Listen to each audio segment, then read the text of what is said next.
Hi! Our lunch for today, lunch na breakfast is scrambled egg with pork barbecue, Chinese style. Ayan, meron po meron po yan siyang rice sa ilalim. Ayan, diba?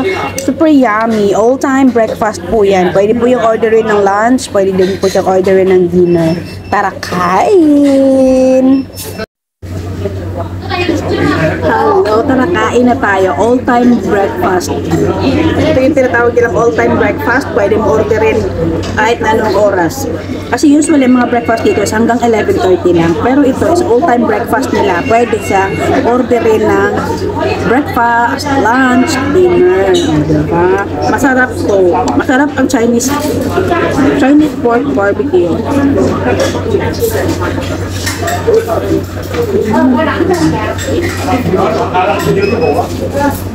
Pork char siu.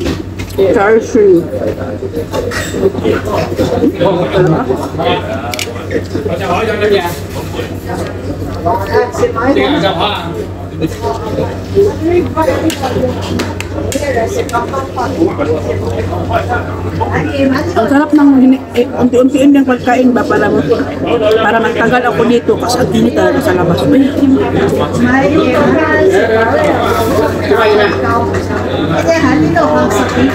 Ice lemon tea.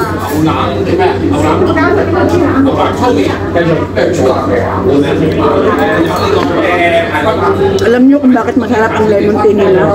Hindi tibag ang gamit nila. Tea leaves talaga. Yung tea leaves nila, nilagay nila na parang stocking o parang net. Yun ang binaboil nila. Kaya malalasahan mo talaga yung pait ng lemon, ng tea. Hindi lang yung amoy ng tea. Pati lasa ng tea, malalasahan mo talaga yung pait ng tea. Kaya masarap siya. Dami ko na namang daldal. Tara, kain.